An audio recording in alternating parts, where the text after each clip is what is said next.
Yeah, it was just revolutionary. And in Canada, we got a bunch of WWF characters on, and I say WWF characters because they went on in character on Off the Record with Michael Landsberg. I was just about to say Off the Record. We're very similar. We have the same memory for this period, but that was cool too. Yeah, it's like pre-podcasting days when you go on a sports talk show. They had another show, I think it was called Gallagher or something like that. Yeah.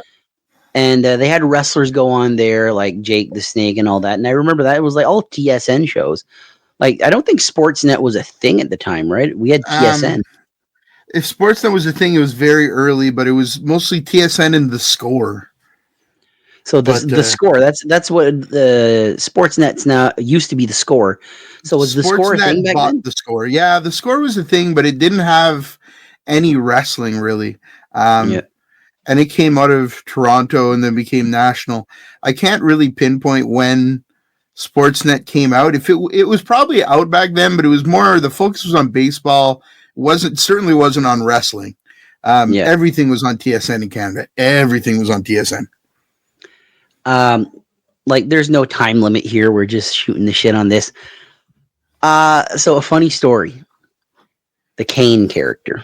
Yep. Scared the shit out of me. Because he's setting people on fire. He's got this burnt face underneath.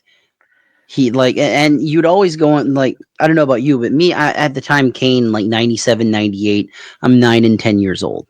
So I'm like terrified of Kane. Just like when I was a baby, I was terrified of The Undertaker. When he put the Ultimate Warrior in a casket, traumatized me for life. But I remember now Kane, he's putting people on fire. Remember, like, he did the Undertaker thing and the lightning bolt had to do it and the guy burned. And then he tombstoned the San Diego chicken or whatever it was. And the rumor on the schoolyard was that he broke that guy's neck and killed him. And stupid me, I believed him. I'm like, why do they allow this? So I remember when they had the storyline of Kane was going to go to the loony bin. Like they had the White Jackets chasing Kane. I remember as a kid thinking, it's about time. This guy's been burning people and killing mascots. About time they send him to the loony bin. You know when that ended for me? When someone showed me a side-by-side picture of Kane and Dr. Isaac Yankem. So I've got a couple personal stories on live events that I went to. One just slightly post-Attitude, and the other one slightly pre-Attitude, but it relates to this one.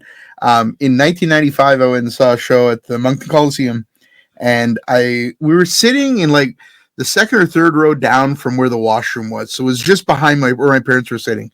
And I would have been like 11 years old. So I was like, I'm just going to run to the bathroom. And my dad came with me, but he stood like outside the washroom, you know? And I'm in there using the washroom and Undertaker's gong hits. I was terrified. I thought, I'm going to die. Taker's coming into this bathroom. I don't know why I thought Taker was coming into the bathroom, but I was terrified. Wrestling was still, man, the characters were larger than life, and Taker carried straight through that Attitude Era for another 20 years. Who would have thought? Taker's Attitude Era gimmick of the Prince of Darkness, and he's crucifying people, and like the higher power, or as he said on TV once, the Hauer power. Did you ever hear the story of who the higher power is going to be? Like, it ended up being Vince McMahon. It was me, Austin. Oh, son of a bitch. You know, Jim Ross is old. Do you know who the original name was for the higher power? No. Christopher Daniels. Oh, I have heard that. And Vince took one look at him and said he's short. Yeah, I believe that story too. Yeah. So,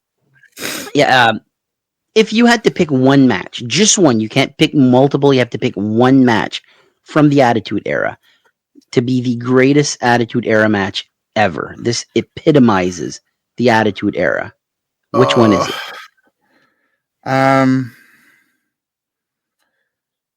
That's hard. WrestleMania 16 ladder match. Yeah. Go back to it again. If I had to tell somebody to watch one match from the Attitude Era, and we're saying the Attitude Era ends WrestleMania 17. Yeah. I'm saying WrestleMania 16 ladder match because it was just, I don't know, it was amazing. My pick, it's not the best match ever, but this is like if you have a straight line, the middle of the line of the Attitude Era, this is where it is. To me, one of the greatest matches. This is my pick. St. Valentine's Day Massacre, Stone Cold Steve Austin versus Vince McMahon in the steel cage match when Big Show debuted. Just because they're using the old blue barred cage, but they've painted it black. Okay. Vince takes this ridiculous bump where they think that he's paralyzed because he jumps off the cage and he bounces off the edge of the table straight on his back. And Austin brings him back. And it's just everything about this match. It's like they think that Austin's going to lose because Big Show debuts, but Big Show grabs Austin, throws him into the cage. The cage gives away. Austin falls out. They lift his hand up and he goes, "What? Like, what happened?" Like, everything Attitude Era, the swerves, bro, everything about that match just fits. And then Vince McMahon being in the ring, like he's got that look on his face. And he's all covered in blood. To me, I don't know why that's the match. Like, just peak Attitude Era right there. It's just anybody that wasn't alive for that period, it's impossible to explain to you what it was like. Yeah. Just packed arenas, people wearing. You could find merch at Walmart. Everybody was wearing merch. Mm-hmm. Everybody was wearing Austin 316 stuff, Rock stuff. It was, I mean, really a crazy time.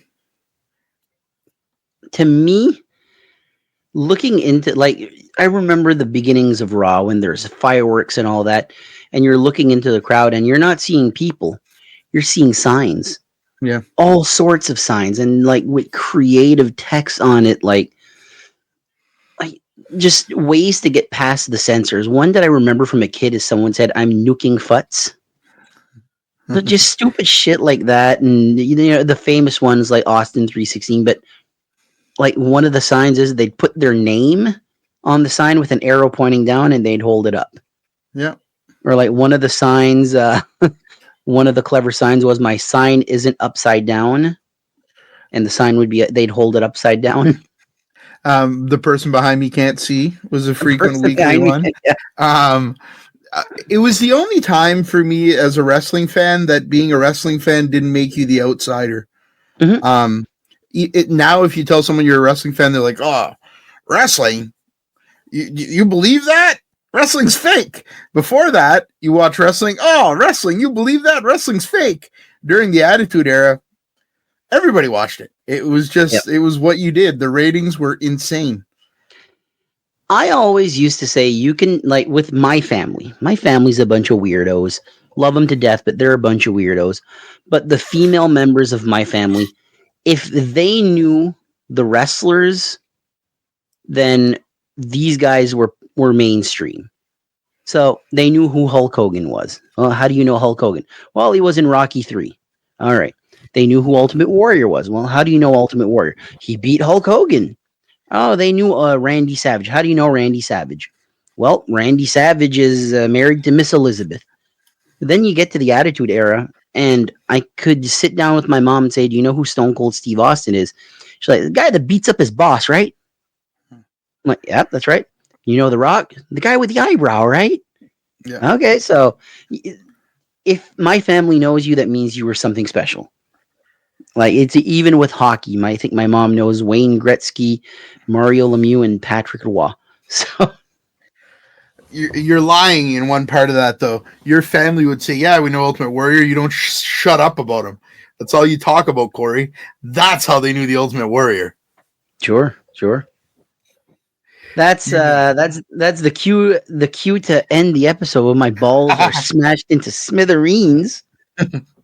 But anything else, Corey? It was very fun. I really enjoyed this one. Any final thoughts on the Attitude Era? I mean, it's It can never happen again. It should never happen again. It can never happen again because everything's already been done. Hot lesbian action. And with that being said, thank you all for listening, and we'll see you next week.